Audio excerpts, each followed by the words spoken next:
గణనాథుని నిమజ్జనం శోభయాత్ర సాగింది. వివిధ రూపాలలో 9 రోజుల పాటు పూజలు అందుకున్న గణనాథుడు మహబూబాబాద్ జిల్లా వ్యాప్తంగా గణనాథుని నిమజ్జనం కార్యక్రమాన్ని ఘనంగా ప్రజలు నిర్వహించారు. నృత్యాలు, డీజేలు, డప్పుల మూతలతో ఊరేగింపుకు వెళ్లి గణనాథుని ప్రజలు నిమజ్జనం చేశారు.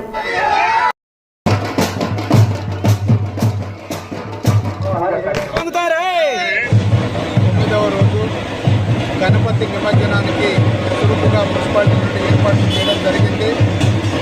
ఇప్పుడు 4 నుంచి అనేక ఏవైతే విగ్రహాలు ఉన్నాయో వారు పిల్లలు ఆనందోత్సవాలతో కేరింతలు వేసుకుంటూ నాట్యం చేసుకుంటూ ఆ గణనాథుని భక్తి శ్రద్ధలతో కొలుచుకుంటూ ఇప్పుడు మనం నిమజ్జనానికి వాళ్ళు తీసుకెళ్ళినటువంటి దృశ్యాన్ని మనం చూడగలుగుతున్నాం.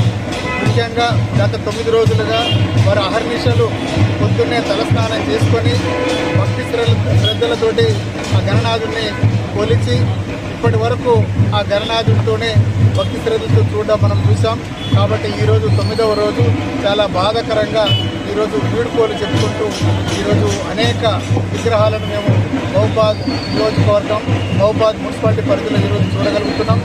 ముఖ్యంగా మున్సిపాలిటీ పరిధిలో మున్సిపాలిటీ సిబ్బంది చాలా చక్కగా అన్ని ఏర్పాట్లు చేసి ఇక్కడ ఉన్నటువంటి భక్తులకు ఎటువంటి అంతరాయాలు కలగకుండా చాలా శ్రద్ధతో వారు తీసుకున్నటువంటిది నిజంగా ఇటువంటి ఏర్పాట్లు వాళ్ళను మరొకసారి వాళ్ళకి అభినందిస్తూ నేను ప్రజలకు ఒకటే చెప్తా ఉన్నా, భక్తులకు దయచేసి ఇప్పుడు జరుగుతున్నటువంటి నిమజ్జనం ఏదైతే ఉందో త్వరితగతిలోనే మనం పూర్తి చేసుకొని రాత్రి 9-10 మన ఇళ్లకు మనం చేరుదాం. ఎందుకంటే లేట్ అయ్యే కొద్దికి మనకు రాబోయే రోజుల్లో ఇప్పుడు చీకటి అయ్యేసరికి ప్రజలు కొంచెం ఇబ్బంది కలుగుతుంది, అదేవిధంగా రాకపోకలకు అంతరాయం కలుగుతుంది, భక్తులకు తీవ్ర ఇబ్బంది కలుగుతుంది. కాబట్టి నేను భక్తులను ఒక్కటే కోరుతా ఉన్నా, తొందరగానే 8-9 లోపు మీరందరూ తొందరగా మీ యొక్క విగ్రహాలను తీసుకొని ఈరోజు నిమజ్జన కార్యక్రమాన్ని తొందరగా పూర్తి చేయగలిగితే చాలా బాగుంటుంది.